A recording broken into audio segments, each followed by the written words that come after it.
Welcome to Final Verdict. I'm Bell. I'm Jamie. I'm Plouffe. And this is our final full episode of the season. My gosh, I can't believe it's been another year. Can y'all? Episode 99. Yeah, another crazy milestone. Tune in next episode for our last episode of the season, as well as episode 100. We have big news, big changes, big discussions about what we reviewed this year. But that's next week. This week, we're talking about albums we already covered. No, albums from artists we already covered. There we go. That's right. We're just re-reviewing 3 we already did. Space Prison again. I feel the same. Yeah. We're going to talk about some of the albums we thought about choosing at the end of the episode in our aftercare. But what'd you guys choose? Plouffe, what'd you choose this week as your album to from an artist we already covered? I chose MF Doom's Food. Yeah. I chose Ooh Rapaya by George Clanton. But we're going to start with Jamie's pick, which was... Supertramp's Breakfast in America. That's the one with the lady. With the diner lady. Yeah, she's got the orange juice. Yeah. And the Twin Towers are made out of plates. I never Are noticed they? that. Are they actually? I don't think so. It's like boxes or something. Okay, well, we'll save it, I guess, for when we look at the album, because I'm curious. I'm looking at least, Apple Music is wrong on so many things, so maybe I shouldn't trust it. But I got to say, I was excited. Crime of the Century, the other Supertramp album that we covered That's right. back in season 1, was my 15th spot last year. And it was one of the first albums that we chose that was really surprising that I liked. Interesting. I guess Live at Leeds was number 1. Yeah. And this was like the second one where it was like, whoa, Belle likes this. I was pretty excited. But why did you choose this one? So Space Prison or Crime of the Century is their breakout album. So after releasing 2 unsuccessful albums, they went back and they released Crime of the Century, and it was a big hit for them. If that was their breakout album, then 6 years later, this is their biggest hit. This album sold 20 million copies. It spawned multiple radio hits. It was nominated for multiple Grammys. And it won the Juno Award for Best International Artist. That's a Canadian Grammy. Which is a Canadian Grammy. But it was number 1 for 6 weeks. And Crime of the Century, as popular as it is in retrospect... in retrospect, it's garbage. No, it's a good album, but it didn't have a lasting hit. Some of the songs are very long. This has a ton of hits. Yeah, I can't believe how many hits this has. Where even I had heard it at some point in my life. I was like, "Whoa, this is them! Whoa, this is them! Whoa, this is them!" Yeah, I read all the singles and I was like, I don't recognize any of those songs. And then they'd come on. Sometimes it's like a minute or 2 minutes in. And I'm like, oh, it's that Crazy. song. yeah. It's just an immensely popular album. The hits hit big. If you look at the number of plays on Spotify, for example, the Logical song has 400 million plays. Yeah, I saw that and I was like, okay, clearly it is like big. What am I missing? And then I listened to it, it's like, oh, there was like a moment for almost every single song. It's a very popular album. So that's their most popular album. And then the band basically breaks up after their next album. Wow. Roger Hodgson and Rick Davies finally got to the point where they could no longer work together. Yeah, isn't one of the songs about them? Yeah, like having these arguments and discussions. Yeah, how they couldn't have conversations anymore. Yeah, yeah. I going into this, like, I haven't really listened to Supertramp since we did Final Verdict, which is surprising because I did rate it quite high. So I went back and I listened to Crime of the Century, not all of it, but a bit of it, and I was like, yeah, that's pretty good. I kind of know what mood to get in for this album, and I was like, oh man, how am I going to pick between these two? But it was easy because this album is fantastic. I was like, holy smokes, this album is so good. This is way better than Crime of the Century. Crime of the Century sucks. Oh, that's wow. It's a good album, but they're different this is albums so for much different better. moods. Yeah, it's crazy how different the sound is. Like, it's so the production value on this album is so high, so high. And if you look at the time in recording it, though, they're 6 years apart. I think they learned a lot of stuff. Yeah. There's a couple of albums in between. I don't own them, but I think they're okay. I think they at least had 1 or 2 hits, but this one has multiple hits, which is incredible for a band that the A-side is really stacked.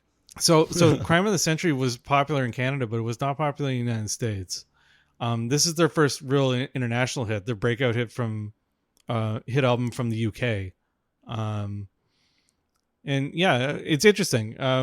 It's a great album. It's not my favorite Supertramp album. I still prefer Crime of the Century, but You're crazy. That is I like both of these Sure. albums, but I think I prefer like the dramatic feeling of Crime of the Century. That's crazy. If This they one's so redid Crime of good. the Century in the production value of Breakfast in America, Certainly. maybe, but absolutely not otherwise. Crime of the Century, very good. Don't Yeah. get me wrong. Like, it sounds Yeah, like poo-pooing it's it. fine. Yeah. But Breakfast in America really is spectacular. Oh, the drum part on like the very end on Crime of the Century, like the song Crime of the Century with the saxophone solo going out. Oh, Jamie, God. that's yeah, but great. this has This- saxophone so good. solos.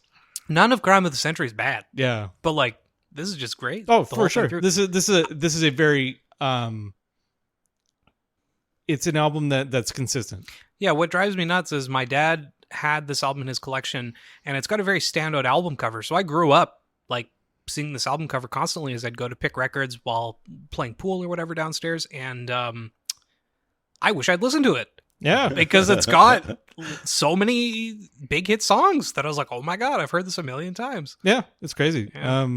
The most of these songs still get radio play. Like, Yeah, I probably could turn the radio on now and they'd be playing a Supertramp song. yeah. Yeah, it's not. It's gonna be hard to choose the 3 songs that play in one last listen. Sure. But like, it's got to be Logical Song, Goodbye Stranger, and Breakfast in America, Yeah, because that's like Yeah, those are pretty just much. so iconic to anybody, Yeah. pretty much. Yeah, But man, I cannot understate how many great moments there are, or Sure. solos, or the decisions they make. the keyboard work is Like, very it's just tight. nuts. Yeah, it's very, very good. Poof, you got any thoughts? that's pretty much it. I really like the saxophone. Oh, Throughout. saxophone, clarinet too. Yeah, and they use some castanets, I think, at a couple points Sure. too. Like, there's just a lot of layers, a lot of instruments being used. Wurlitzers, Yeah, Yeah. So it was a fantastic album overall. cowbell. I'm couple a big little fan. cowbells? Yeah. I gotta have more Harmonica. cowbell. Oh. There was some tasteful cowbell. Mhm. The harmonica, I don't know. I guess we'll get into Harmonica it is so later, but- hard to do it well. It really fits some spots, and then it really doesn't in others. Some songs it's great. Others it's like, why is this here? It's the same thing as Crime of the Century. There's like one song that has harmonica, and it really stands out. as Yeah, being like, it this sure- is harmonica. It sure Yeah. does. Harmonica's a very unique sound. Yeah, absolutely. Well, we don't need to spend all this time talking about Supertramp because you can go listen to that episode. So why don't we just dive right into it?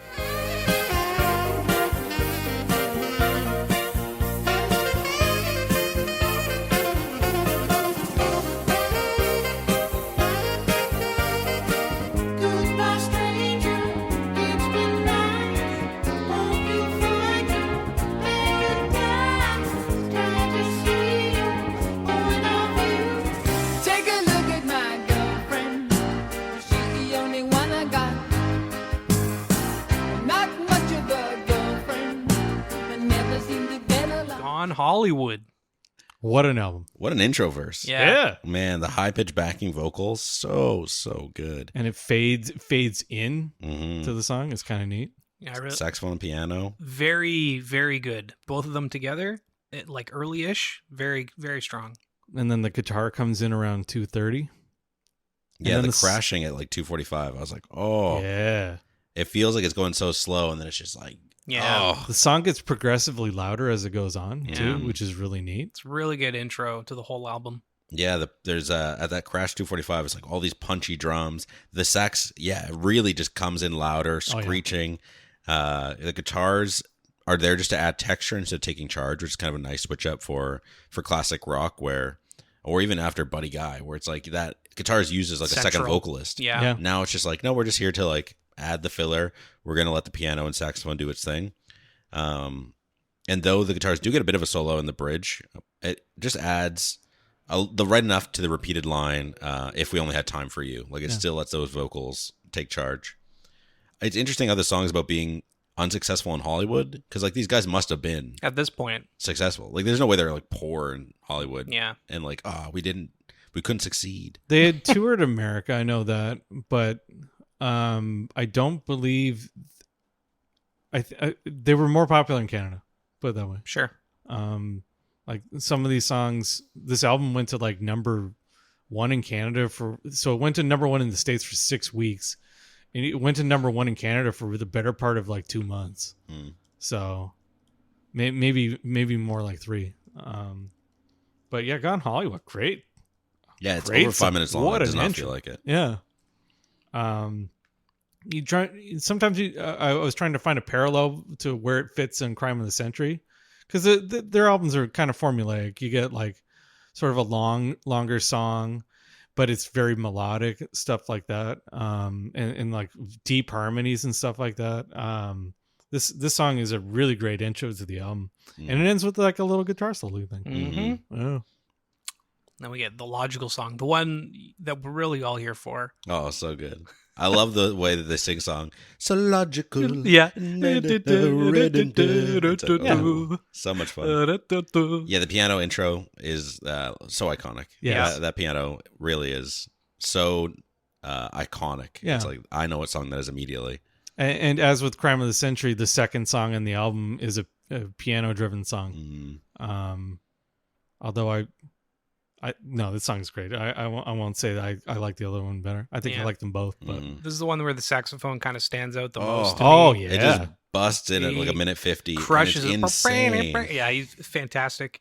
The whole thing it's just good from start to finish. Oh, for sure. I don't know how else to say it. Mm. It never gets old. Like I've heard this so many times, and not even like start to finish, but like the chorus. Yeah, Digital. I've heard that so many times in media.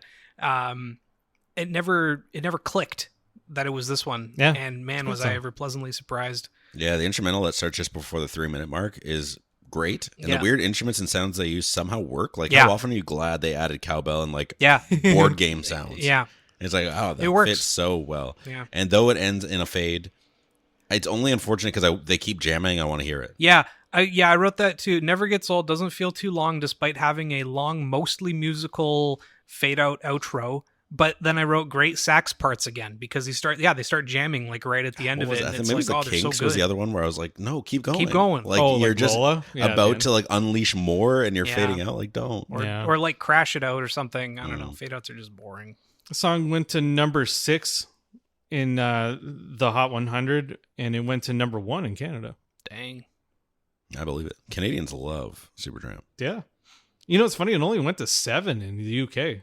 Well, the UK are fools. Yeah. Then we get Goodbye Stranger. That's another good one. It is another iconic Yep. piano riff that started off. I didn't recognize this one again, and my notes are, why was this a single? It's not bad, but it's almost 6 minutes long, and I don't think it's that good. Oh, Amazing it's chorus. this song. Absolutely Yeah. amazing chorus. Yeah. It's so long for a chorus too. Yeah. But it's so good you just want to hear the chorus again and again. Yeah. I had absolutely no idea what it was, and then it's just so recognizable. Instantly transported me back to being a kid and hearing this somewhere. Yeah. It's, for sure. God, it's so good. It gets so good. regular radio play. Yeah. I think it probably could be a little shorter. Sure. Like it feels like it's going to end around 4.5 minutes, and then it just kind of keeps going on with a fade out too. But The Well, chorus there's like only a comes on solo at twice, the so I'm end, like, yeah. I want to hear the I chorus know. one more time. I know. Hmm. It is so good. And you know, it's so interesting because it's like, it's just a song about a guy who wants to hook up with whoever he wants. And yet it's so thought out and produced so well with the layers Yeah. of vocals and the bass lines and the drums and pianos and guitars. And it all comes together perfectly for him to be like, I want to bang someone else. I'm leaving. See ya. They'll get over it. It's like, okay. Yeah. It's been nice. So this is good. another song that also references the relationship between him and Roger Hodgson and Rick Davies, because of the line that I tried to see your point of view. Ah. Yeah, but it's kind of subtle. Yeah, some bands just don't work out. And the Yeah, outro, some bands really don't. man, the outro where things just get faster and faster. Oh yeah, so Oh, good. it's so It's like good. he's riding off into the sunset away from all these women who want to lock him down. Yeah. You know, again, I'm kind of okay with the fade out in this one because it's like the party's never ending. Like he's going off. Oh It- yeah, my for only sure. my only problem with it is there's like 5 seconds of silence or almost silence at the very end of the Mm. fade out. So it's like That's annoying. it's a minor thing, but they totally could have cut it like 5 seconds earlier. Then we get Breakfast in America. Oh, Another iconic Another song. another classic. Truly crazy. Take a look at my girlfriend. I had never heard this one, I didn't. but I heard the gym class heroes Yeah. like rap re-envisioning. I think I prefer the rap reimagining, but I was still Wow. like, wow, this is crazy that this Yeah. song is also on this album. yeah, it's Insane. a great Take song. a look at my girl. It's got some tuba. It's got some She's the clarinet. only one I want. Yeah, I never.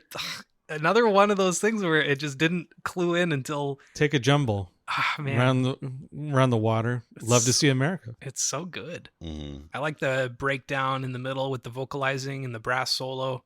It's got some pretty good lyrics overall. The chorus is fantastic. Yeah, when they all get together and they sing Yeah. it. Yeah, beautiful. Yeah, I like the subtle change in the words between the first and last verse, with it changing from Yeah. "take a look at my girlfriend" to "don't look at my girlfriend." Totally. It gets a bit defensive. Yeah. Unfortunately, that's as far as it goes. I kind of wish that they played with that a little bit to like stay defensive, like maybe things aren't going well, or that realization that it's like, no, like she's mine. I think it's really fun, and they don't really do much with it. But it is a solid song. It's short. It's just about a guy being proud to be his girlfriend's boyfriend, which is kind of weird to have after the song about being, I don't want to be locked down. Yeah. It's like, I don't want a girlfriend. And he's like, Yeah. take a look at my girlfriend, man. I'm her boyfriend. She's the only one I want. It's like, okay, Yeah. sure. Interesting order. I like how it just ends. The song just Da-da-da-da-da. Over. boom, done. Yeah. We get to "Oh Darling." Inexplicably, this is one of my most favorite songs on the album. Really? Oh. Yeah. I wrote, it's all right. Yeah, it's fine. It's got a weird lullaby feeling piano riff to start Yeah. the song. Yeah. It changes up, but that riff kind of comes back, and every time I'm like, this is a little weird sounding.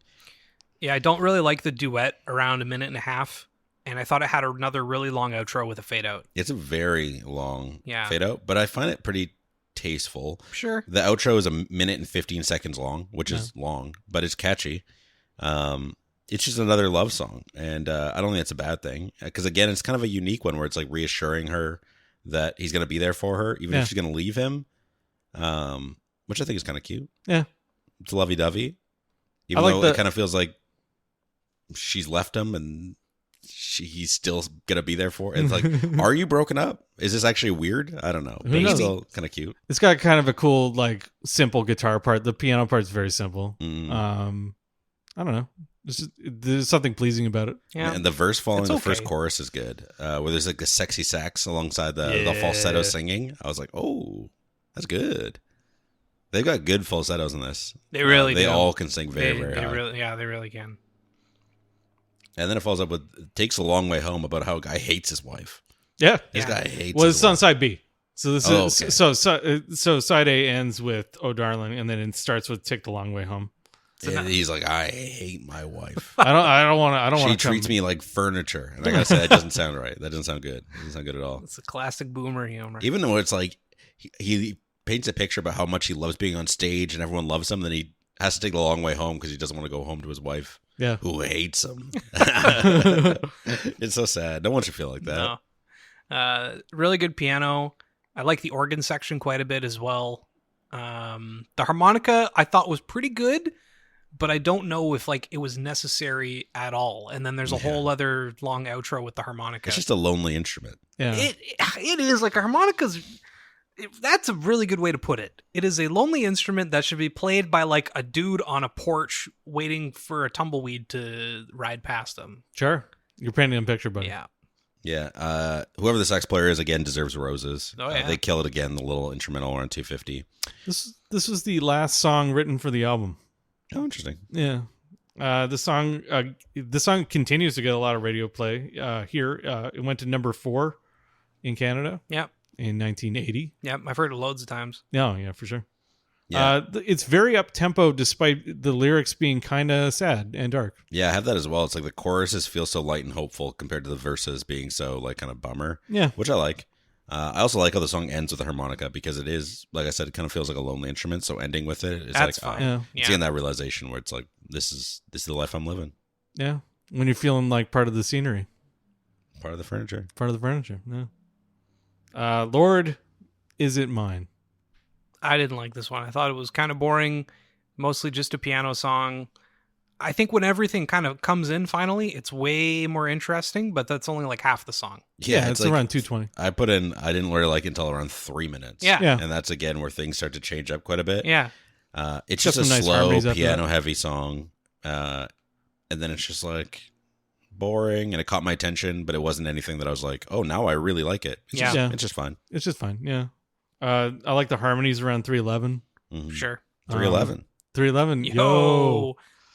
Amber is the color Oh, God. of Yeah, your my energy. aura. Amber is the color of just another nervous wreck. Yeah. Sad song. yeah. Feeling like a failure.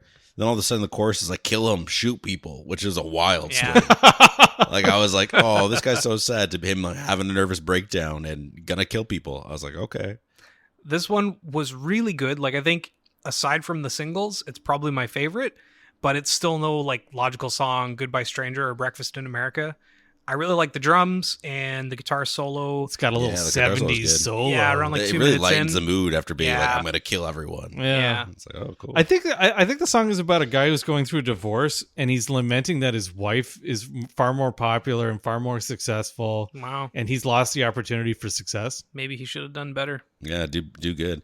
I think maybe part of me was like, am I overthinking the lyrics? Because the chorus, and I guess the song as a whole, feels like it's trying to be so inspirational with like all this Yeah. organ and keyboards that are also positive. I'm like, Yeah. what is going on here? Who knows? Am I taking crazy pills? Maybe.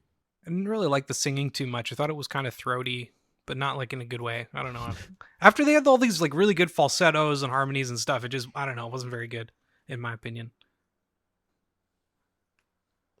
And then we get into casual conversations, which is what we're having right now. Wow. It's not a super memorable song. No. No, I It just like, plods around. Yeah. It feels like an elevator song, sort of. like the backing track. I It's almost like a ginger root backing track. Same kind of. I'll give you piano. that. Sure. Yeah. It's keyboard. it's a song lamenting that he can no longer have a conversation with Roger Hodgson. Mhm. I thought it could have been the end of the album. And I really liked the bass line, but that was about it. Oh, and the keyboards. Mhm. Yeah, it got a That was sax about solo. it. Saxophone too. Yeah. It's not a bad song. It's just not No. a song you seek out to put on. I think you'll note on this one that you can tell songs that are written by Rick Davies and you can tell songs that are written by Roger Hodgson, Mm. and you can tell songs that were written by both of them. So the ones that were written by both of them, or like a combination thereof, were the big hits, and the ones that are piano driven are Rick Davies songs. Mm. So because he was the keyboardist, right? So I don't know. It's fine. It's whatever. But then we get into the last song, Child of Vision. Long song. It's too Ending long. with a long one. It's Yeah. too long. It's Over 7 minutes. It's a fine end to the album, but it is not as good as the end of Crime of the Century, which is Crime of the Century. Yeah. I really like the constant keyboards. Me too. Very dotting. Just Yep. like, Mm. bip, bip, bip, bip, Constant. bip, bip, bip, Never goes away. The lyrics are okay. Very anti-consumerism.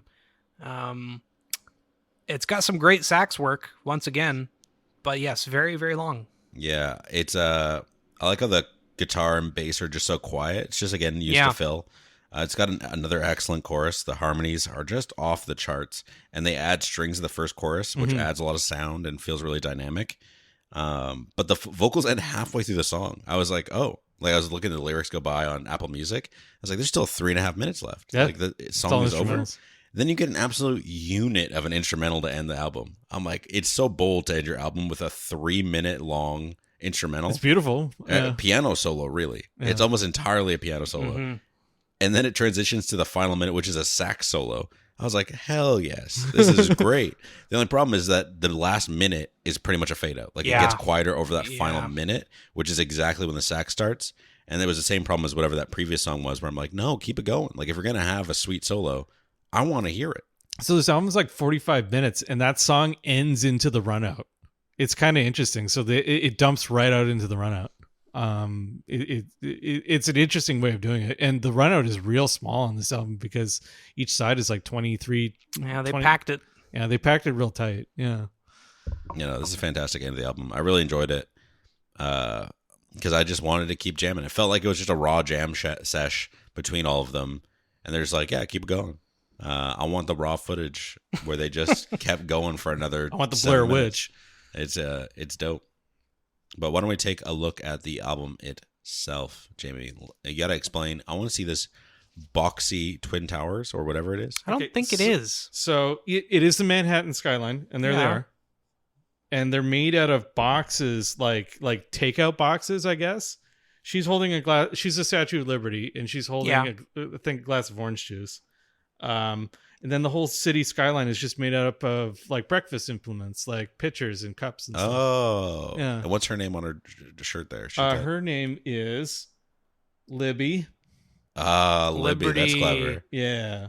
And the lady who plays Libby on the cover is Kate Murtaugh. She was a like character actress. She was on a lot of shows like The Munsters and stuff like Oh, that. yeah, sure. But literally, this is breakfast in America. There's knives and forks being the piers along the shore That's of so cute. Manhattan. She's the Statue of Liberty, and you're looking at it from A plane. a plane window. Yeah. And on the back, they're having breakfast, and she's serving them. Wow. Yeah. Delicious. Oh yeah, pretty plain back. Even the photo is like a weird off kilter Yeah. Yeah. photo. Yeah. It's like in a diner or whatever. And you can see that she's the Statue of Liberty on the little logo on the back there. Kind of like how Pink Floyd did the robot guy on like all those, like on Wish You Were Here. Did the robot guy? I wish you were here. Yeah. You know, like they got the two guys shaking hands, but then they had Yeah. the robot shaking hands. Oh, Yeah. yeah. I thought you meant like there was a robot as a Statue of Liberty, and I was very confused. No. Anyway, she's on the label too, as the skyline. Nice. Both sides. The inner sleeve is sick. It's like a a breakfast. menu. It looks like a menu. That's so cool. And it's got the lyrics and stuff on it, and all the like the people credited for it. Also, rest in peace, Kate Murtaugh. Oh no, Yeah, she died in, did. like she died in, 2017. like 2017. No. Yeah, she was 96. Wow, she lived a good life. She did. Yeah. Actually, her Wikipedia said she did not. Oh kidding. wow. Right at the end, it was real bad. Real So bad. mine's an original pressing. This album's been pressed to like hell and back. Oh yeah, They've sold 20 million copies of Yep. it. But the actual vinyl itself is extremely thin. It may not even be 100 grain. It's pretty flimsy. Crazy. It sounded good. It sounded fine. Yeah. Yeah, it sounded it just goes to show you. Old pressings are a lot better. Well, not just that, No. but like, is 180 gram It's not actually all really that necessary, important? Like, no. it's something I've always wanted to try by taking two records, one 180 and one like literally anything else, and seeing if I can hear a difference on like a proper hi-fi system. I don't think I'd be able I to. think it depends on how worn out the record is too. Sure, yeah. Oh, that's a good point. Maybe Yeah. 180 wears out slower, but even then, like, that's an original pressing, thin. Yeah. How many times have you listened to it? At least a few. It looks like somewhat worn. Probably a dozen times. Yeah, like I Yeah. don't know. I don't think it's an issue, but And God knows how many times the guy who originally owned it played it. exactly, yeah. But yeah, it's a great package. The quality of the pressing is excellent. And I paid about $7 for it, Fantastic. which is more than enough. Yep. So, Hmm. Your Bell? thoughts? Did you love it? Oh, of course. I will 100% be buying this. Whatever the nicest version, like the Ziggy Stardust, I'll buy whatever the nicest version is. Yep. It's fantastic. From legendary rock songs that I had no clue were by Supertramp to new favorites that sneak in with basic verses before blowing the lid off for the chorus, this album really does have it all. Though things do slow down a bit in the second half, there's no song I would go out of my way to skip. I am putting Breakfast in America by Supertramp in the 7th spot. Crazy. Below Evil Urges by My Morning Jacket, and above Recontre Lulu by Chocolat. Ooh, interesting. Man, I think it's way better than the My Morning Jacket album. It's so good. My Morning Jacket, it is Everyone's got something Really they good. like. it is really good. I also think that it being shorter songs, but more of them helps, because Yeah. it's like when something doesn't hit quite as much, Yeah. Yeah. it's like you're on to the next one. But no, yeah, it is a very, very good album. This one is also very good. Interesting. I find it very interesting that Supertramp really did it for you. Yeah, it makes me like it's another hit from Supertramp. There's no way I like the others this much, right? No, I don't even like the I other ones. no. This is their hugest album, and I'm not surprised at all that you like it so much. Crime of the Century, I was a little surprised because it is good, It's very prog rock. but yeah, it's a lot more proggy and weird, and I don't know, not as hit oriented. I own a lot of prog rock albums, Plouffe. You may have noticed. It kills me that you don't like Rush. I don't understand. I don't like I don't Rush at all. understand. Yeah, I don't like I 'em don't at get all. it at all, Jamie. I can't believe you picked Moving Pictures and then hated it. No, Moving Pictures. I own that album, but I do not enjoy it. Yeah, I know. I I know. But I liked Breakfast in America quite a bit. I think it's got way bigger and better hits than Crime of the Century did.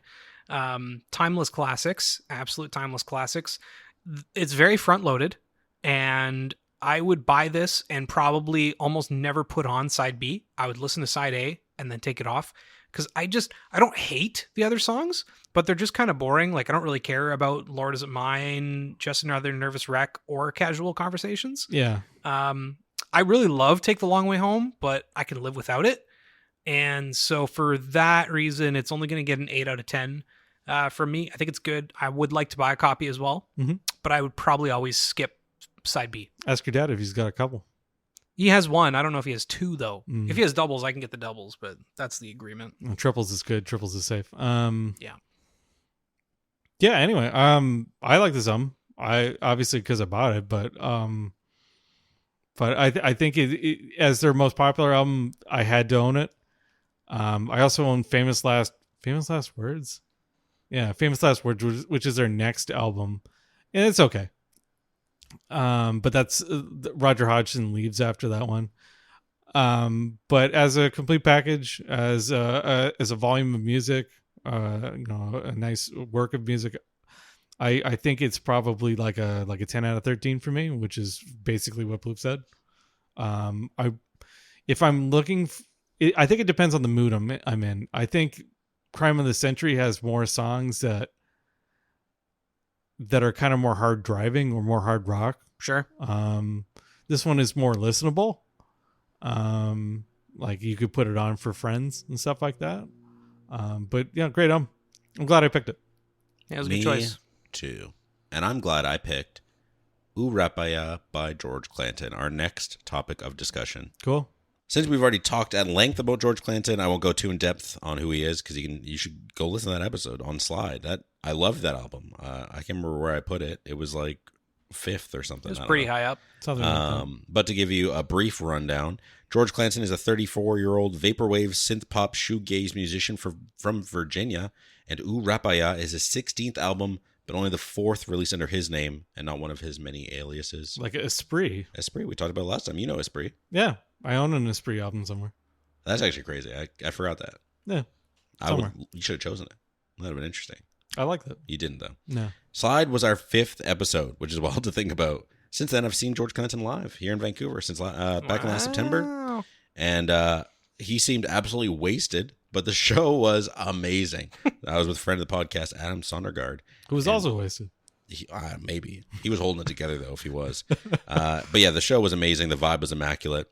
And anyways, Ooh Rapaya was released right after my birthday back in July of 2023 to pretty positive reviews. Wait, your birthday's in July? I think I prefer the flow of Slide a bit more than Ooh Rapaya, but I think this album stands out a bit more with its unique nostalgic vibe that's different from Slide. It's more Like, vaporwavy. It's very 90s pop, but still vaporwavy. It's very different. Yeah, that's a good way of describing it. Yeah. It once again feels like an album that I've like heard before, or certain parts of it. I'm like, I've heard this somewhere, and I just can never place it once. Right? And it's so odd. And it's Yeah. like, he's not an artist who samples. Like, he's just making music. Yep. And it's so nuts to be able to evoke that feeling in an album, especially coming out in 2023, to be able to get something so 90s. But if someone was like, I prefer Slide, I'd be like, I get it. If someone says I prefer Ooh Rapaya, I'd be like, I get it, because they are different. One feels like songs, one feels like an album, like a concept album, or like it feels more cohesive. As for what Ooh Rapaya means, I don't know. The About section on George Clanton's Spotify page says, George Clanton is my real name, and if you ask what Ooh Rapaya means, you have no soul. Like and subscribe. that's actually what it says. Yeah. All right. Nice. And I guess I have no soul. Wow. But I quite enjoy this album. Obviously, I love Slide. So, like, this is not so far removed that I'm not going to love this album as well. I do quite enjoy it. I think that this has some hits versus Slide. I think just overall is like a good album. But what did you guys think? Oh, I liked it. Yeah, this is another solid album. There's a couple of, like synth jump scares. Yes. Yeah. Even the first song has it where it's like, whoa. Oh, hey. There's some good stuff. There's some, I won't say needless swearing, but there's some like swearing that's in it that's like, oh, You sound like me. yeah. I guess you could say that. Like the one song, FUML? yes. Yeah, we'll talk about that later. Yeah. But yeah, I agree. I feel like there's only like one other song where there's swears. But yeah, that one is like all centered around it, Yeah. which is very interesting. There's a couple of songs that remind me of Enya. Interesting. Like that kind of like ambient music that came out in the 90s. It's very ethereal. Yeah. Oh, we're gonna use that The word good again. old Eh? word. Now that Yeah. we've overused that word, let's give us another word. Well, Plouffe, what do give you us think? more words. I really liked it. It is very much like Slide. I don't know what else to say other than it reminds me of something. It makes absolute perfect sense that the dude is 34, which is basically the same age as me. Because I swear we grew up listening to the exact same weird stuff in video games or movies or just random industrial stuff on the radio. And I swear he has just nailed that vibe. 100%. And he does a good job doing it. Friend of the podcast, Jonathan Horst, came to that concert as well. And I was surprised. I'm like, Jonathan Horst wants to go to a concert? And then, yeah, he loves this album. Yeah, and it's the same thing where it's like, I can see it it. just hits that vibe of like Yeah. positive childhood radio Yeah. or like CD. And it's like, how do you, but not quite anything specifically. Yeah, Yeah. it sounds like something you've heard, Yeah. but in Yeah. a fever dream. It's so incredibly hard to explain. yeah, And it's like if you did not grow up around then, you just kind of won't get it. yeah. You'll just see this as another album, and you'll be like, "Yeah, it's good," or "It's not," and it's something else, though. Yeah. It truly is. Mm-hmm. Well, why don't we get right into it and talk about some of these feelings that this album made us feel?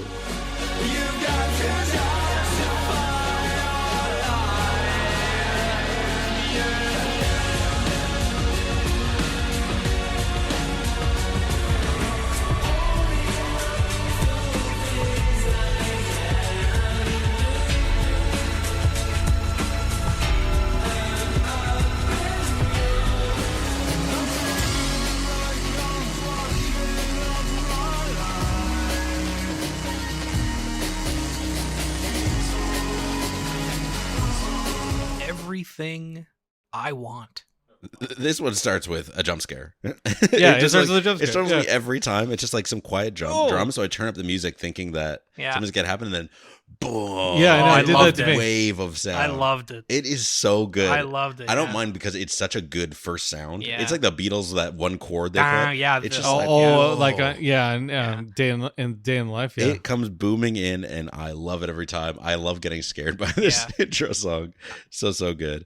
It's also really, it showcases the album really, really well. It doesn't overstay its welcome. It's under 3 minutes long. And it just kind of sets the vibe that the rest of the album will be, which is this like, to me, it's like a late summer feeling. Yeah. And it's, the only thing is I kind of wish I could hear the chorus one more time. I kind of like that. Everything that I want. Just such a good line. Yeah, I don't think he has a great voice, but I really like the way it's kind of faded out in the background for most of it. I think it really certainly, works. Yeah, And I Yeah, love it's voice a very doesn't unique bother me. voice. Yeah, it's unique. It's not bad. It's just like not, on paper perfect or anything, Mhm. but it works very well here. And I really like the steady tones that kind of work with the drums to form a huge wall of sound. Mhm. And it's got a bit of a long outro, but it's a short song, so it's fine. Any strong thoughts, Jamie? No, it's the jump scare really gets you. Shook Give me you the so much, spooky. you couldn't even make notes for 3 minutes. You're like, oh no, my no, god. I made notes, but This like, is recovery. you covered a lot of them. And Yeah, his voice that's fine. his voice isn't terrible. They kind of buried it in the mix on this one, but on Yeah. the next one they don't. Yeah, why don't you tell us about Justify Your Life? It has more heavy synths, Mhm. but the drums sound more 80s. You know what I mean? When the drums have like excessive reverb Kind on of, them. yeah. Yeah. I Yeah. wrote that it sounded like slowed down industrial jungle almost. Yeah, Industrial jungle, sure, okay. Slowed down almost. Like it's not quite. Vaporwaved. Yeah, it's so weird. It's an interesting choice to have a darker tone song right after that first intro that feels a bit more positive. But it's a solid little headbanger. You got to justify your life. Exactly. George said that this song is his attempt at making grown-up music about self-realization. Wow. And then noted that he felt like Liam Gallagher from Oasis making the song. But I don't get Oh, he felt like Wonderwall an asshole. vibes from this. Am I right, Nah, guys? but- Oh, I've if only that's- listened to 3 Oasis songs, so I don't is know. one of them Wonderwall? 2 of them are. Oh, okay. I said maybe.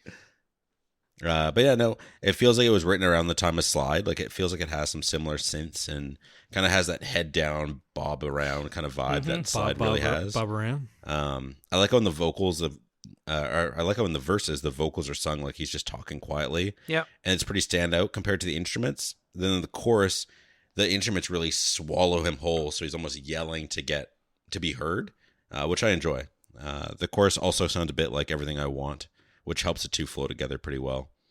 It's another song that feels a little bit short, but it's 3.5 minutes. And it ends with an old alarm clock going off and him whispering, "Wake up," which was very ASMR. Yeah, that was cool. It made me tingle in my left ear because it's panned completely to left. Yeah, it's slightly hard panned. Slightly hard panned. Mm-hmm. Punching down. It's Depeche Mode. I thought the lyrics were pretty funny. It's just like bullying his back. It's just George berating somebody who starts to cry where everyone around them laughs. But he's making fun of a douchebag. So he's like, "You look so dumb. I had to make a song about it." I was like, "Damn." Yeah, it's like, wow, this guy sucks so much. He's such an asshole that I'm gonna tear him to pieces. It's so I didn't funny. mind that he's the lyrics are punching down. Yeah. So I was really after because I was listening to this. I'm like, this is weird. It's bullying. And then I looked at the title and I was like, all right. He's He's bullying a He's bully. punching down. It's a part. Excuse me. It's a bit. It's a part of a bit. Part of a bit. It's got like a galloping synth to it. Galloping Yeah. synth. Yeah, okay. Yeah, I really it's got like a beat. I really like the space lasery part about halfway through with the synths. Major laser. Yeah, it's like Yeah. I did yeah. such a weird like future what we imagined the 2000s would be like in the 90s. I had no Wow. idea how to explain it other than space lasery. I also thought about how I would do it and couldn't think of anything, so I didn't write it down. Okay, 'Cause I was yeah. like, I don't know how The to say Tron future. this. Yeah, it's very what is it? Frutiger Arrow. When I see those pictures, I think of that space noise. I like the repeated chorus that starts up around 2 minutes, and it continues to the song ends a minute and a half later. Because I like a good trancey song. We all know it. It's been a while since I got to show my appreciation for trancey songs. But this song ends with a little whisper. This time saying "Come on," which is the first thing sung in the next song. "I've Been Young," which is the star of this album. Really? Like I've been young the most? Rocks. Oh my! This is the song that I showed Jonathan Horst that got him into George Clanton. I said this is George Clanton's take on Savage Garden. I don't know who that is, but I've got to listen if they sound anything like this. Sort of. I thought that this one's pretty good, but I wrote that it feels like the most commercial song on the album, but not in a bad way. Mm-hmm. And the music video is like all the 90s tropes, like him in the rain with really? his shirt open. Amazing. And like all that kind Amazing. of stuff. So I think it works if he's aware of that, right? Yeah. Because this seems like you said, he's like trying to make an accessible song. But I don't care because it is. And it's so good. Yeah. I cannot tell you how many times I've heard this song, but it's over 1,000 times. I believe it. The lyrics are very thoughtful. Growing up isn't easy. Mm-hmm. It's kind of long at 5 minutes, but it never feels like it. No, yeah. Like most of the tracks on this album are like 3.5 minutes, but this one's pretty long, but no, it's totally fine. Very laid back. Yeah. Really good. Positive, laid back summer vibes. I've been trying young. to grow up mentally, realizing that you made mistakes. It's it's so good. The lyrics in the bridge I really liked. It said, "Young enough to start a life and old enough to die. Waste a couple of years while I make up my mind." And it's I can't relate when you're like so stuck between two options that you wait long enough. You could have done both. Yeah. I think about like not being able to decide a degree, so I didn't do either. Then it's like, well, now here I am 10 years later. I could have done both if I didn't like one. Like, who cares? I also like this Seinfeld-esque bongo drums that close out the song. Very, very good. Easily one of my favorite songs of the album, and probably, you know what? Easily my favorite song of 2023. If you don't check out the album, check out "I've Been Young." This song rocks. Jamie, did you like this song? Yeah. I liked how it sounded like Savage Garden. But I like how there was both keyboards and synth. You get It's a both. good balance. It sounds like a 90s song. Yep. Jamie, you were like alive in the 90s. You were making conscious decisions in the 90s. Yeah, I was committing crimes. Is that what you're implying? I was part of the .com bust. Then we get to "You Hold the Key," and I found it.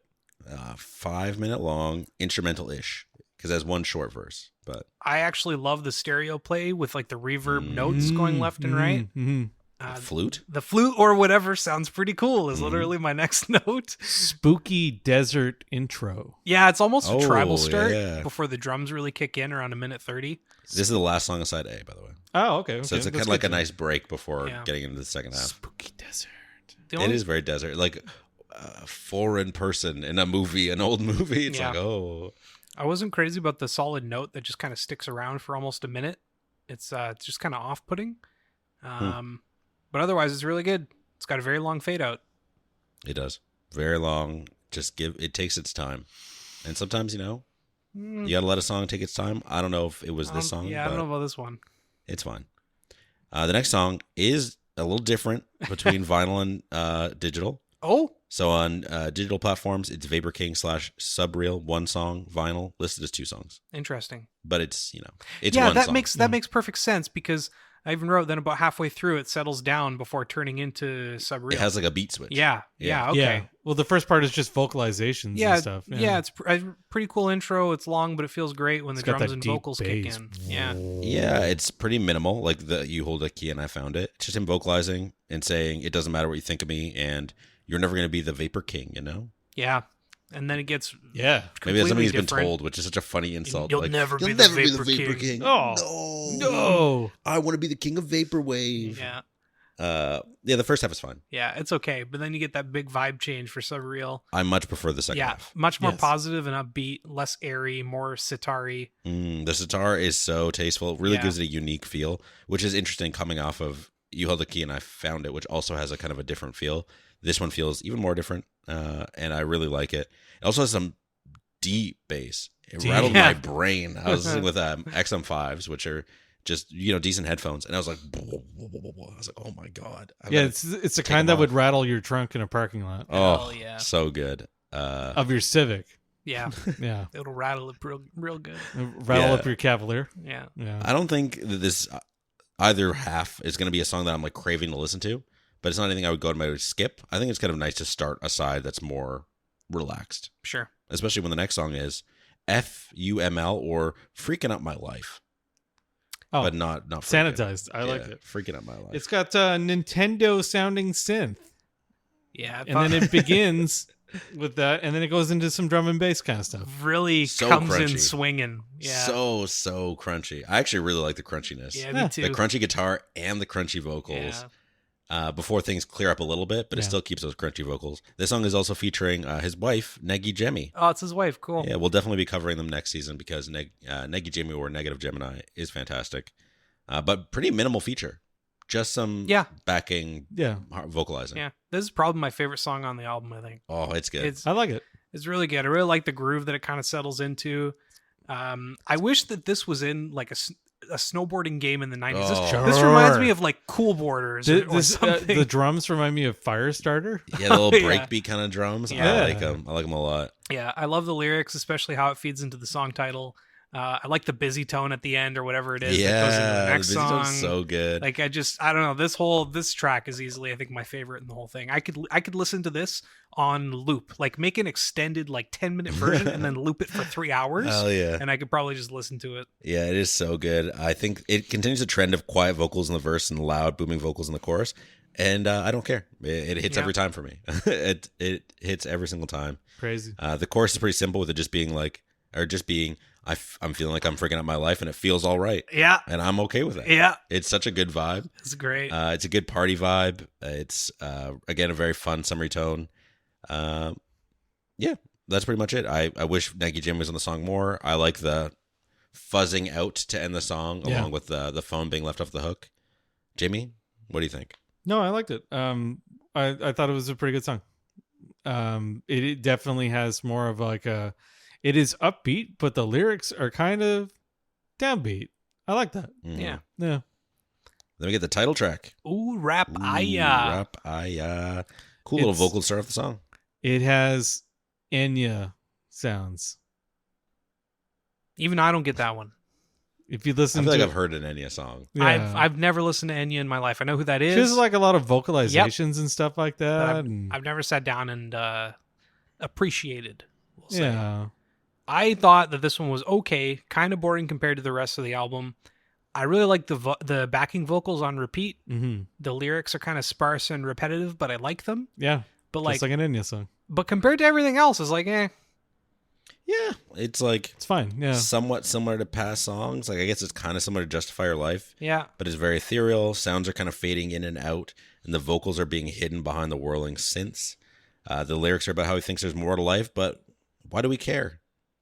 Which is kind of a fun message. Why wait for more when there's so much to do now? I think it's a kind of a positive spin on like the why look for a meaning in life. It's not like a bad thing. It's like just enjoy where you're at and what's going on and your opportunities. Like Vapor King and Subreal, it's a good song that I probably wouldn't seek to listen to, but wouldn't skip. Yeah. Ooh, Rapaya. Ooh, Rapaya. And it ends with For You, I Will, featuring Hatchie. Vaporwave. I love the drop where it gets super deep. Yeah. Mhm. It's got interesting juxtaposition with the higher female vocals from Hatchie. Mm-hmm. This one's really cool. It's maybe a bit long, but I think it's a good ending to the album. Yeah, like the Nick Ujemi feature, I wish that Hatchie had more to do. Both of them have really unique voices, so it would be cool, but you know what? I don't think it's bad. I kind of like that just that's done over and over and over again. Mhm. Yep. Trance, man. I dig it. At first, I thought I would end this album with Ooh Rapaya, as this kind of has a bit of a sad or unsettling vibe to me, whereas the title track has this really positive meditation-like feel. But what changed my mind is that buried deep in the instrumentation, there are vocals that are extremely hard to hear, where he sings, I've been so wrong, I feel so dumb, I'll do whatever you want, which plays well with the intro song, where he says that he has everything he wants and needs except for you. Yeah. So it's, again, that it's almost like the depression version of that first song, where it's like, Yeah. I just want you, like, I'm dumb, I've made mistakes, I thought I had what I wanted, but I don't. And I was like, okay, that's kind of, I like it songs when they either match the intro and ending, or they juxtapose each other. And it ends with a long fade out. Sure Like, does. long Really minute is. plus Yeah. fade out, and an exhale, Yeah. which was a little unsettling. It caught me off guard. But again, I think it fits that darker view of that first song. Yeah, it fits. I would probably have just cut it, but I don't know. I thought it was a really good album, and it just kind of killed it at the very end for me. Really? It's too long of an outro. It's too long of a fade out. I really love the rest of it, except for maybe you Rapaya. But yeah, it was just. I remember being like, okay, is it over yet? And I looked down, and I was like, whoa. I think to me, it's almost like that aftercare. It's just like that. Yeah. Especially when you're listening in like a speaker, it's just gonna like kind of fade out and not. Listening, But when you're sitting and like waiting for what's Yeah. gonna happen, because like there's 30 seconds, 20 to 30 seconds of dead silence before the sigh Yeah. happens. So it's like, okay, you probably could have faded out quicker and then had the sigh to like end it. I guess it depends if you like that darker tone or theme that this song is kind of going with like this depression state, which is not a nice state to be in, I guess. So Yep. fair. Show us the record. The record itself, it's a cool, like, I see Ooh. plaster scene, the album cover. It's like a mixed plaster scene, like when you mix a bunch of colors together and you get the weird kind of patterns. But it says, Ooh Rapaya. It is embossed, so you can feel the letters of Ooh Rapaya. Yeah, it looks 3D. Very, very cool looking, very blue, orange. Maybe that's why I get the late summer, where it's like things are kind of getting to fall, nights, stuff like that. The back has a little dude. With a doing a little yin jump. yang kind of. Yeah, it is like a little yin yang, but a person. It says George Clanton in some cool looking font at the top, and the track listing split by side at the bottom, and another cool little handwritten font. Mm. On the inside, we have a yellow jacket that doesn't have much other than the credits, which are pretty much all to him, other than some features and some people playing instruments. If you wanted to know, Stimulator Jones did vinyl scratching on Justify Your Life. Crazy. Classic Stimulator Jones. And the album itself is yellow. Oh, look at that. The little label on it It's got some is more schmutz on it. plasticine. Got Yeah, some- it's got schmutz. A little plasticine moon, and the other side is a little plasticine sun. Oh, look at that. And they have the songs on each side, which is always nice. But what did you guys think of the album? Jamie, why don't you start us off? Oh, I like this one. Do I like this more than Slide? Maybe. This one was a lot easier to write down thoughts about, I thought. I agree. I think maybe because of the theming and the more fleshed out songs. Yeah. I do agree with that. Yeah, it was a lot easier to make thoughts on it. And also, like Plouffe was saying, it did remind me of something, but I couldn't place a finger Don't on know it. what it was. It reminds me of a better time.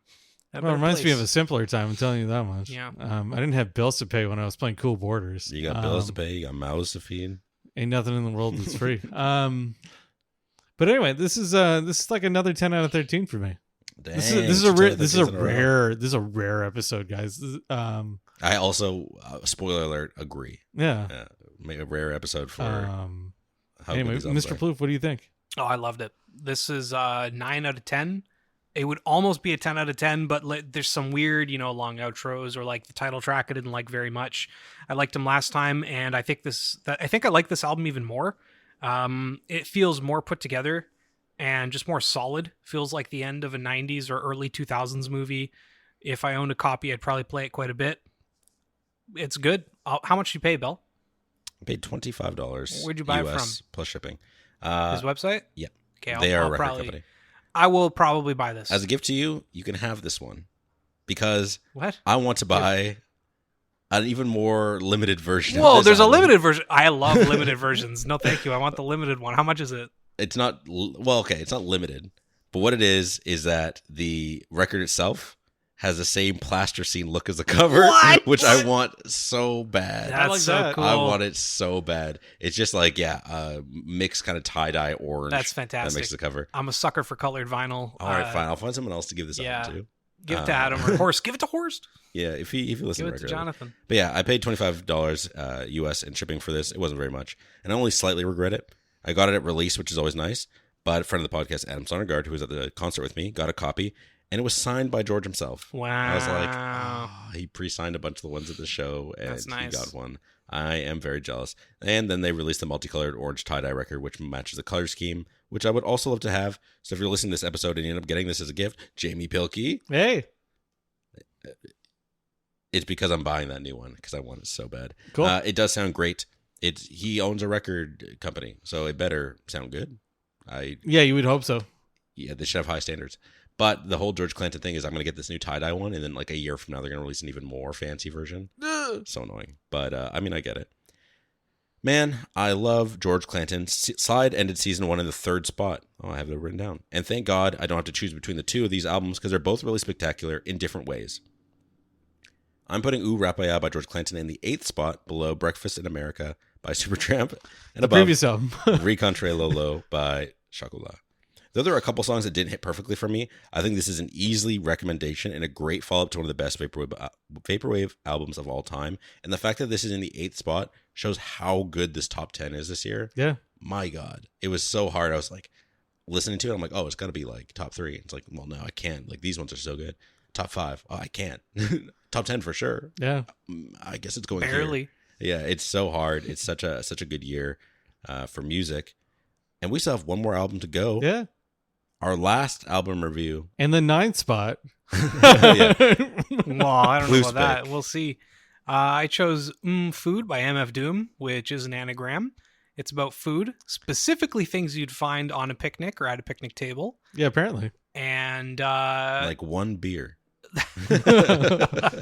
one beer, beef, hoe cakes, Hoe cakes. potholders. Yeah, I don't really. It's a concept album, kind of.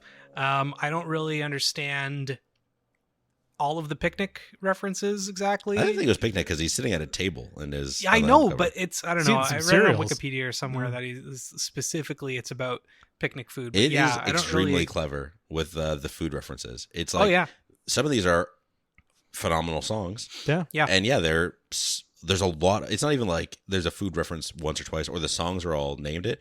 A lot of them have a ton of food references, Very or they heavy. stick to one type of food. Yeah. Like cookies is like cookies and crackers only. Yeah. It's like, wow, that's really impressive. Yeah. He is a great rapper. he truly is. Died too young, and He was 70. Rest in peace, MF Doom. I love this album. Too big for this world. Mostly because of the album art. I mean, the rest of it's fantastic. Like, I just love Doom in general, but you could pick any of his albums and it's going to be good. Sure. But this one I chose, it was one of the first ones I bought when I was recreating my old collection of CDs. And it was basically because of that just iconic album cover where he's eating cereal. Mm. Yeah, out of- cool. Painted like the Stinky Cheese Man. Yeah, and it's out of the bowl labeled "The Finest." I don't know. It's great. I love Doom. I love Food. I think it's very clever. Do you own any of his beat albums? Like he has those albums that are just released under that other name, right? No, I don't. So I've only got Operation Doomsday, Food. I have this like 2 or 4 track record that's got like him, Wu-Tang, Aesop Rock, someone else. And then obviously that other one, Danger Doom. Danger Doom. Yeah.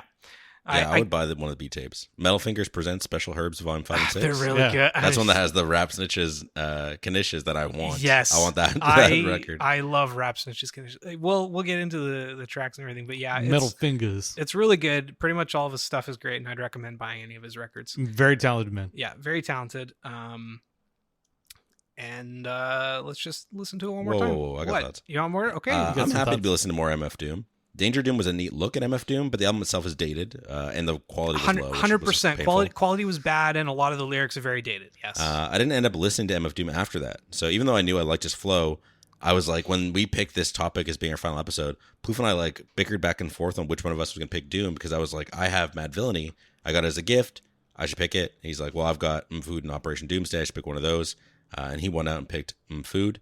The only problem is that I thought Danger Doom was different with the skits. This album is like ruined by skits. Yeah. No, So, I skits are so good. I don't like love the skits on this the one. skits and samples Yeah. on this album. I think I may enjoy the skits on this one a little too much. I think there are too many. I will fully admit that. I forgot that. The middle section is all skits. I forgot that basically like 4 tracks, right after if the not other. Literally more, 4 tracks are all skits. just full skits. I completely forgot They're, that. they're not 'cause so much skits though. They're like Samples. clips from old Yeah. like It's just cartoons. huge Yeah. chunks of one episode of Spider-Man. So you hear the same music from the episode over and over again. I'm like, You know what's funny though is that there was an episode. It's part of an episode of the Superman, and then it's also an episode of Spider-Man, because apparently there was a Doctor Doom in both universes. I didn't That's even crazy. know that. Yeah. So Doctor Doom from Superman and Doctor Doom from Spider-Man aren't related, but they're both evil superheroes. yeah, he's gonna use them both. It's like how there's a Captain Marvel in the DC universe. Oh yeah. Yeah. The skits are quite a bit. I do love most of them, especially a few iconic ones like how Beef Rap starts. Yeah. Like, yo, man, I'll be back, Oh. man. I'm just gonna munch up a little bit. We're getting to Beef Rap. We'll get into it, It's so but good. it's just so many. Well, Beef Rap skits. is many samples. Anyway, so Well, we'll yeah, get into that. we'll get into it. But so many skits. I would say if you like Doom, he does often use samples and stuff from old cartoons. This album, Well, in he himself is a particular- cartoon character. Well, sure, Yeah. but this album What? on the album cover, How dare you say that? this one in particular is especially egregious. I think it's because it's a bit of a concept album. Jeez, I don't know if egregious is the right word, but it is heavily using these samples. It's an from cartoons. egregious amount of samples. I think egregious is the perfect Okay, word. spoiler alert for my final verdict.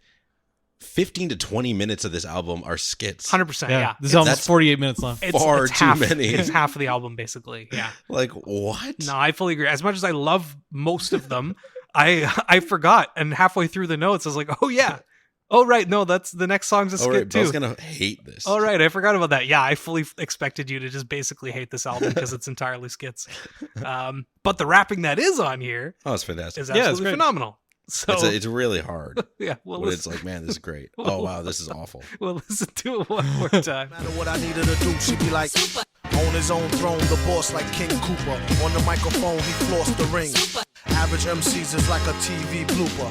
MF Doom, he's like DB Cooper. Outlaw the chance, never let your so-called mans know your plan. A show of hands is a term some people use loosely. I'm real choosy on what I choose to let crew see. Rap snitches, telling all their business. Sit in the court and be their own star witness. Do you see the perpetrator? Yeah, I'm right here. Fuck around, get the whole label sent up for years. Tight profile, low. Like Beef Rap. Skit after skit after skit after skit after skit. You get the point. It's over Yeah. a minute and a half of different skits. That's right. And then once the song starts, we get more samples and some spooky intro Once the music. song starts, it's like, this is good. Yeah, Beef Rap doesn't really start until over a minute and a half in. I love all the food references. Yeah. It's just so good. I don't know. The last skit becoming the backing track was cool. Yeah. But it's one note. It stands out a lot. So like you notice the loop a lot. Yep. Because just dun dun dun dun dun dun dun dun dun Yep. over and over again. I was like, I can't. After a minute and a half, I was already frustrated with the song. So when that happened, I was like, it was already written off for me, unfortunately. I don't- Well, this song's about rap beefs, which is actually very prescient. I don't know. I don't think that's a word, but I don't know. Well, it is a word, but I don't know. Prescient? Prescient, yeah. What does that mean? Prescient. He spelled it. Use it sure in a did. sentence. I'm not going to spell check it, so sure. Yeah. But yeah, his flow is so good and consistent. Yep. He's also very clear, so you can really hear what he's saying and Yeah. appreciate the rhymes. He's very clear and his flow is amazing. And what he does is he does these weird stops and starts, and he's really good at like rhyme switching or rhyme switching for a bit and then coming back to the same rhyme that he was doing before. I love how he also manages to rhyme words that shouldn't always rhyme perfectly, like cares and beers, because he does like curs and burrs, right? Like he just puts enough pronunciation Nothing on it. rhymes with orange, but he finds a way. Sure. Yeah, he just alters it just enough to let it work. Porridge. And it's Yeah. Orange. yeah, Doom is amazing. Absolutely fantastic hip hop artist. I actually don't mind how one note a lot of older samples or beats and backing tracks were, because it was just kind of I don't know. I don't know. You guys really didn't like Public Enemy. That was for different reasons. That was for so many reasons. Yeah. But anyway, Public Enemy. That was on the top 100 albums for I know. Apple Music. So I was like, I said what? I said you multiple. You guys were wrong about some. No, I don't know if this is true or not. But those ones, like the samples in that album are very one note. Yeah. I don't usually mind it too much. I don't like the rap sirens anymore. Sirens are too much, but like just a simple backing track, I'm okay with it because I'm here for the hip hop. I'm here for the rhyming and the interesting lyricism, rhyming and stealing. and so like if someone can do that over a simple beat, the rest of it doesn't matter to me. But then we get Hoe Cakes. I love the DB Cooper reference and the lines that follow it. Oh, I wrote that. I love me a good Yeah, DB Cooper line. Yeah.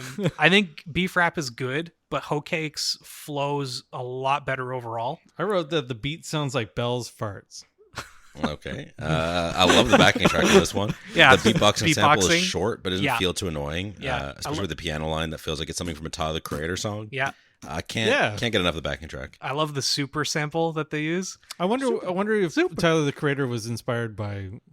I would believe it. Probably. yeah. I think a lot of rappers are inspired by Doom. Yeah, lyrically, I like how he's sleeping with and convincing all these women to map out their boyfriends' houses. And then he says, while he's running down to All-Star Weekend to ball, I'm coming with a U-Haul. So it's like, yeah, okay, tell me where all the stuff is, where all the guns are, where all the stuff is. When he's gone, I'm going to rob him. And she's like, okay. Okay. It ends with a minute-long skit. It's Yep. slightly less annoying It than other acts- ones on the album. Yeah, it acts more like an interlude, and I kind of wish it was so that you could skip it overall. Yeah. Did you know that Doom has an amazing new machine? It's crazy because the jazzy music that plays over the instrumental is great. Cool. Yeah, I love Like it. if there just was no skit, this would be kind of a fun jazzy song.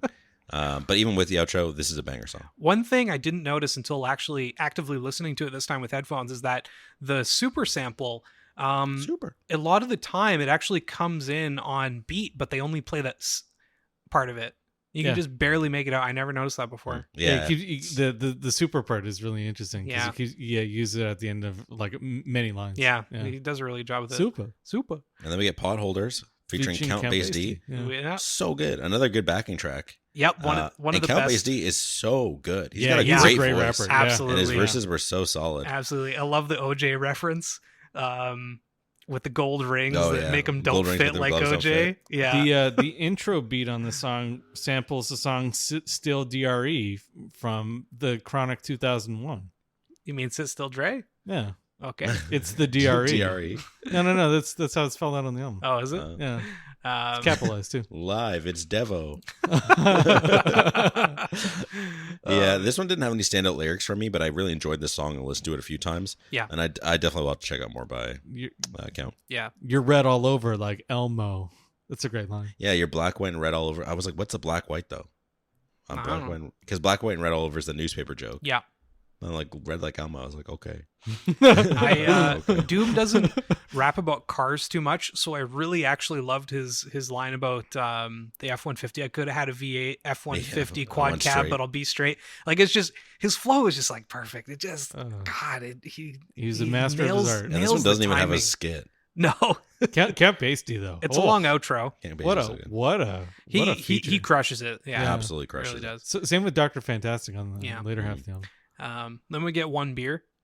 I love the off-key singing to start things off. He is not a singer No, rapper. he's He really is a not. rapper. It's like what's his name, who died a few years ago? Oh, baby. Oh, Bismarcky. Yeah, Bismarcky, Bismarcky. yeah. I can't believe I missed that. Yeah, that it's performance. another very cool backing track. I want to keep the trend going. This one feels like a Kanye track. Like the backing track feels like something Kanye would rap over back in The the day. sample's Sure, great. yeah. Yeah.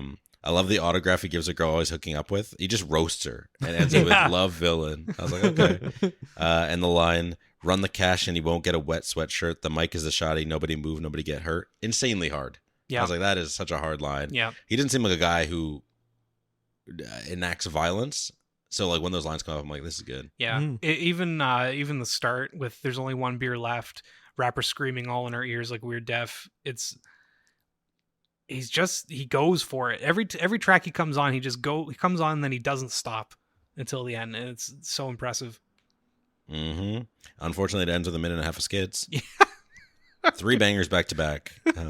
One not having a skit. I think that's why I like Food so much, is it starts with those like 3 really strong songs, especially after the like skit intro. Mhm. And those 3 songs are amazing. And So good. the rest of it is fine, if not good even. I think the Um, next one is one of my favorites. On Deep that Fried one. Friends. Deep Fried Friends is pretty good too. But yeah, there's a lot of skits to get through. Yeah. Deep Fried Friends has a fire sample. Oh, Yeah, Houdini. so good. Yeah, for the Especially because the chorus. Houdini one, they don't use the sample that well. Yeah. Like eventually it just cuts to almost silent as they just Yeah. like keep rapping. I'm like, they should have used the sample like this. This is such a good use of that saxophone. Yeah. It's very 80s feeling. Yes. For some reason the word white is reverse the line and they can't hide it going wild like a white female dog, which is very random. I'm like, why can't you say just the word white is reversed? It I really never stuck noticed out. that. Yeah, it really stuck out to I me. didn't notice He that. was like, Yeah. "Sib-" I was like, oh, okay. Random. Yeah, I thought it was pretty cool how it's mostly couplets, but he makes it really interesting with how he starts and stops to kind of pull different lines together, and then it's got another huge outro. Yes, a minute and a half of outro skits again, which is too bad because this is probably my favorite song on the album. It's really so far. good. Yeah. I I wish that they would basically recut it and yeah. make each track have interludes at the end or the beginning. just fade it out, man. Or just like maybe keep some of them, because some of them really do bleed into or out of the song really concisely. But yeah, they definitely could have added like 5 tracks to the whole album and just made them all skit interludes that you can skip. Then we get the Pooput Platter. This is our first big sample interlude. Sampled from an episode of Fat Albert. Yeah, I really like it. But it comes after such a long string of samples at the end of Deep Fried Friends that This I'm is like 8 minutes straight I of know. samples. Yeah, sure is. I do love the I lost an arm. I lost an arm. Good. Stop it, So father. good. I know that part's hilarious. And I like the like like I like the backing track Yeah. throughout the whole thing. It keeps it musical instead of just being random samples. But I mean, I've also kind of shown that I love just weird musical samples. I don't hate. I don't hate them. At least I don't have a visceral reaction like Yeah. Mr. Bell over This here. sucks, man. And then we get into Filet-O Rapper. Rapper. Another one. I Something healthy like beets. Yeah, I like this one too, especially the main guy that hangs around for Gumbo. I'm really old. I don't know how to do his voice, but Yeah. yeah, he's pretty It's good. from an episode of the Electric Ah, Company. ah. And then we get Gumbo. That sucks, man. Gumbo. I wrote, "You thought we were done? No, we are not. We are food." Honestly, Devo. honestly, as a whole, I love this whole part of the album genuinely. Yeah. But I completely understand why a lot of people wouldn't.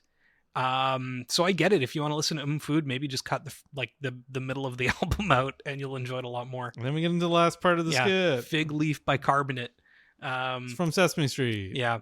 This one's way longer. It's over 3 minutes because now it ends with another big Doom sample skit to kind of lead into Con Carne. Mm-hmm. And then Con Carne, at long last, Doom is back. It's not bad. It's not bad. I don't like the laser pulse or whatever. They're like, boo, boo, boo, boo. I hate that on the backing track, actually. Makes a BB King reference, though. I really like. Sitting stationary. Yeah. I like the can't take the street out the street person, looking for the perfect beat to worsen to heat versen. The whole track, except for that stupid sound, it's It's a fantastic. cool backing track too. It's like It very is. jazzy. It's great until they do that boo, boo, boo, boo thing, and it's Yeah. like, man, I like the echoing digital drums alongside the clear piano. Yep. I think that's cool juxtaposition. Lots of cool sounds instrumentally, but it starts to overpower the vocals, which made this song hard to follow vocally or lyrically. But it sounded nice musically. Yeah. But in every other song where it's very, you can hear what he's saying very clearly. It was Very kind of clear. disappointing to be like, I have no idea what he's saying. Yeah. And only 30 seconds skit at the end. yeah. Only. And the beat doesn't fade away for the skit to make it its own thing, so it kind of just feels like the end of the track. I'm okay with Carney something is like that. a song about his brother. Oh yeah, Subtronics. Who was killed in a car crash. oh I didn't know that. Yeah. Then we get Guinness's. This is a good song. Yeah, Guinness is good. There's barely any doom on it. I think there's not. So I guess I didn't know this, but on all of his albums, he has at least one song with the female vocalist on it. Oh, I've never noticed that. It makes sense, but Yeah. So on just about every one of them, and this is the one that has it on this one. Yeah, Angelica has a pretty solid voice and flow. I'm not a huge fan of the vocals by Four Eyes in the chorus. It was a little rough. The theme of love and heartbreak is explored pretty uniquely here, with her even talking about how she wonders if her interracial relationship is failing due to a difference in culture, but how she'll never be sure, which is something I hadn't really heard talked about in rap before. Interesting. Yeah. The song is a little long at 4 minutes and 42 seconds. I checked the runtime around 3.5 minutes, and I was like, "Oh, there's still more." yeah. And then a skit started shortly after that. And I was Yeah. like, "Oh my god!" Yeah, I thought it was interesting how they used the ending of a relationship and used war as a metaphor about it. Oh, this song sounds like one of the Gift of Gab songs. Oh, does it? Aspire? Maybe it's Aspire by Gift of Gab. I was Maybe. like, "What the hell? This is the same beat." Who copped who? What album came Well, out the first? beat is by MF Doom. He's Metal a Fingers? rapper apparently, or Metal Fingers. Yes, Then we get Con Queso. I like Con Queso quite a bit. it was originally a song called Yeehaw. Yeah, there's a couple things like Vomit Spit or whatever is also another. It's just Vomit, but slightly changed. I like this one quite a bit. The synths and the fat bass line sound great together. Oh man, those little pulsing synths, so Yeah. good. I really like that. That's really good. I like the line from like the first time you taste couscous, stash the deuce, troops asking truce. I like the line when it's on loco head gone lay low and he like beef patty cocoa bread con queso. Yeah, that's so good. I really like the Spider-Man reference. I'm surprised this one doesn't have a lot more plays on Spotify actually, alongside Hoe Cakes and Beef Rap. Sure. Because it's 4 minutes and it's mostly doom. It does have another long outro, but like Doom. that's, if you look at the Spotify plays, most of the songs that are over 100,000 or so are all like, they're all the big hits and they're all heavily featuring doom, whereas everything else isn't. Well, what's hard is that this song follows the next song. Yeah. Like the next song is just so good. Rap Snitch Like, Knishes. why would I ever It's- listen to this when I could hit next and listen to Rap Snitch Knishes? Oh, So Mr. Fantastic is so good. Sorry, Dr. Rap Dr. Snitches Fantastic? telling all the Mr. business. Oh, wait, we done with Sitting in the Con court and Queso? be their Oh, I'm own sorry. star Yeah, witness. I didn't have any more to say about Yeah, it. Did it's you? Yeah, because fine. Rap Snitch is We're so all, good. it's so Yeah. good. It's the best song on the album easily. It's one of the best backing tracks to a rap song ever. Yes. And I'll stand on that. And this is the only Doom song I'd heard before because we'd cover his music. But it's the only song I'd heard before we'd cover his music because I'd heard it in memes and alternate sound font covers. Mhm. If you know what that is, search up Rap Snitch sound font and listen to like the Mario 64 one or the Donkey Kong Yeah. Country. Yeah. It's Yeah. crazy how good this song can sound, even with sounds from a video game. Yeah. It's insane. It's a song about how rappers always snitch on themselves in songs by saying about the crimes they've done. Yeah. And how it's a dumb thing to do when you think about it. It Yeah, is. it's It really It is. really is foolish Yeah. to do that, isn't it? Yeah. Yeah. But oh god, the sample is so good. I know it's so good. Have you listened to the original? I listened to it the other No. day and I was like, they wasted the sample. It's in a cover of Space Odyssey. Really? Just in a random little interlude, and it's really quiet and really slow. That's so like the wild. fact that they were able to turn into this is crazy because Uh-huh. it's so Man. much better. What's funny is that like this track is so good, but it's only about half It's doom. so short too. Yeah, it really is. But they kept it tight. I had trouble picking between Food and my other albums because I love this song and Rhymes Like Dimes probably more than just about anything else that Doom's ever done. Thank the Lord there's no skit on this. If No, they it's ruined so this with good. a skit, So good. I would have been so Yeah. mad. Yeah, this is probably the best feature on the album as well. Mr. Fantastic, we've already mentioned earlier, his really I call him good. Dr. Fantastic. I regret the error. That's all good. It's easy to do that when you're listening to MF Dr. Doom, yeah. Like I've Been Young, this song is 100% worth a listen, even if you don't check out the whole album. Absolutely. Hell yeah. Listen to this Hell song. Yeah. Then we get Vomit Spit, which is just a retake of Vomit with a different beat and some new lyrics. How do you follow Rap Snitch Knishes? You can't. Probably not with this song because No. it's only okay. Yeah, Vomit Spit's fine. You know, a lot of things happen on the news that they won't tell you. It's true. It's really deep. Anyway. Yeah. He also says the word educated. I also wrote, I love the educated line. Yeah. It's not super long at under 3 minutes, and it has another longish outro, but this time no samples. No skit. It's Yep. just an instrumental, and I like it. No. It's a neat backing track, so the moment of pause isn't something we've gotten so far, and it's appreciated. Yeah, I agree. And then we get Cookies, which is, Just cookies. Just mentions multiple cookies. I think Peak it's Greens. I think it's probably the weakest track on the album, but it's still pretty It's good. so funny. Oh, It's I just don't about think it's masturbating to weak. internet porn next to his wife who's sleeping in bed, and she wakes up at one point, which is very funny. Yeah.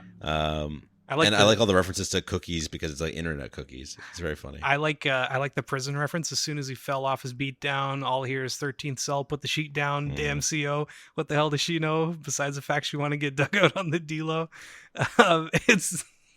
It's Doom at his finest. I think he's really good at making stuff that's a little more inappropriate just sound, I don't know, normal. Man, calling Movie. a porn site online Gomorrah is Yeah. so funny. It's so good. So funny. Which And there's a cool drum solo around a minute 40. Yeah. Like it's funny. I do say it's the weakest track on the album in my opinion, but it's still really good. Like that just goes to show how good Food is, as long as you like the samples and skits. Yeah, because it ends with a minute of skit on this song, too, It sure does. which is so too bad. As for the record itself, I completely forgot it today. But Uh-oh. I'll tell you this much. It's really He's got nothing. pictures up. I can see it. I got pictures up. It's the album itself is nothing impressive in terms of pressing quality or uniqueness or anything like that. It's really just the really cool cover that we've got, which is Doom in cartoon form with he's eating some cereal. There's a milk or creamer on the table with Creamer. it says cream on the side. Oh, I've, weird. I've 'cause always he's eating thought cereal, yeah. yeah, I've Creamer. always thought it was milk, but it says cream on it. Apparently, the spoon he's holding there actually used to be a giant joint, but they changed that, and now he's just eating the finest cereal. Yeah, he's got that like default graffiti font in the bottom left, and it says food. Yeah, Food.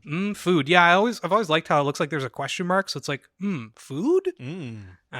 Show us the back. I will try. Yeah, there's not like a whole lot special about it. The back has got some cool art as well. It is. It's like a different style of. It's like Japanese street art. Kind of. Very for the neat. back. Yeah. It's kind of cool. Yeah, it's interesting. Otherwise, it's just a double LP. Nothing to write home about other than it's a great Doom album. Well, here, let me show my vinyl verdict. Ooh, spit on it.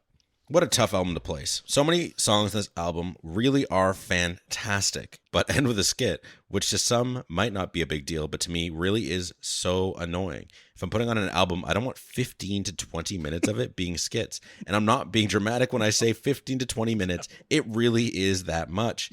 It makes it challenging to put these songs on a playlist. At the end, there's going to be a minute and a half of cringy Spider-Man dialogue playing randomly at a party or something. I say I really enjoyed like a third of this album, like really, really enjoyed, with most of it being all right. But there's quite a bit of it that's not really my thing. I'm putting Food by MF Doom in the 31st spot, below Ballads One by Joji, and above Currents by Tame Impala. Remove the skits, and this moves to top 15. But until then, I can't see myself listening to many of these songs again, except for Rap Snitch Knishes, which everyone should listen to. Listen to all his other albums. That's all I got to say. There's more skits, but it's not nearly as heavy as it is on Food.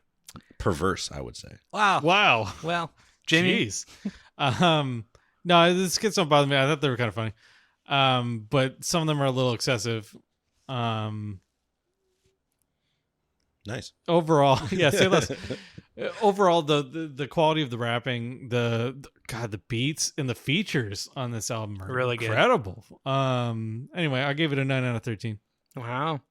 I love Food because of how weird and experimental it is, and while there's not a ton of Doom on it by comparison to his other albums, pretty much everything he does here is fantastic. On top of that, it's just easily my favorite album cover from him, and I think it's pretty neat. I just think it's neat. I won't put it on for company because of all the skits, but I will often put it on for myself, and I give it like an 8.5 out of 10. Cool. Nice.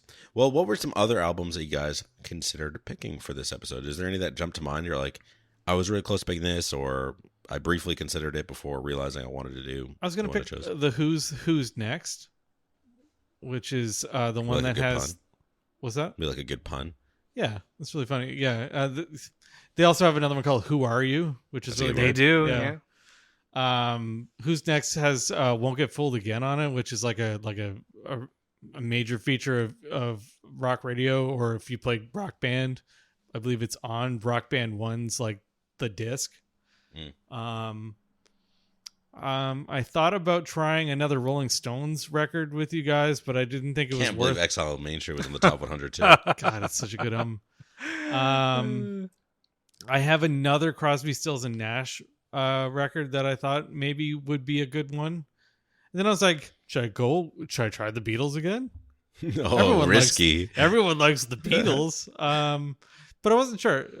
And ultimately I went with Supertramp because I had listened to, I think I talked about it maybe like 3 or 4 episodes ago that you asked what we had been listening to. And I said, well, I've been playing Breakfast in America a lot. Anyway, Breakfast in America is a great album. Yes, great choice. I would have never known. Yeah. Plouffe, what about you? What do you almost choose? I was basically torn between 2 or 3 options. One would have been another one from System of a Down. Probably steal this album because it's not often talked about nearly as much as their first 2, or later 2, I guess, with Mesmerize and Hypnotize. It's kind of that middle child of albums. And then Blind Melon Soup. Interesting. Which is their second album, and it's really good. Yeah, I think that I chose Nico, and it was a poor choice because it's very much like you like Nico if you already really love Blind It's got Melon. no rain though. Yeah, but it doesn't have the good But version of No Rain. Well, I like the old version. Anyway, Soup doesn't have No Rain either. I would have chosen, that's their first album, I'm pretty sure, that has No Rain on it. Soup's got stuff like Galaxy, Toes Across the Floor, Vernie, Mouthful of Cavities. It's really good. And I've got a newish copy that got released in 2017, and I'm quite fond of it.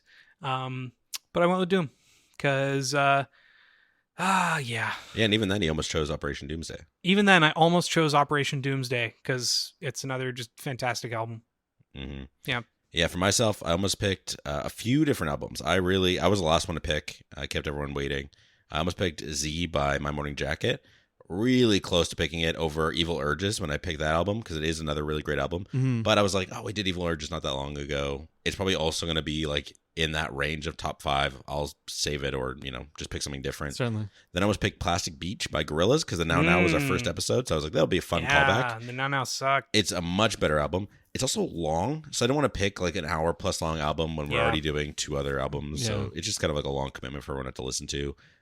I don't regret it, but I think it would be fun. Then I almost picked Mad Villainy, but discussed earlier, he picked Food. I almost picked With the Hammer by Yeji. It's like pick another Yeji one, something from season 1. Decent album, came out last year. I almost picked Hello Nasty because I didn't like Paul's Boutique, but I own Hello Nasty. And then the last one was Begonia came with a new album, Powder Blue. Begonia. Great name. It is a great name. I haven't listened to it yet. I own it. I pre-ordered the vinyl, got it.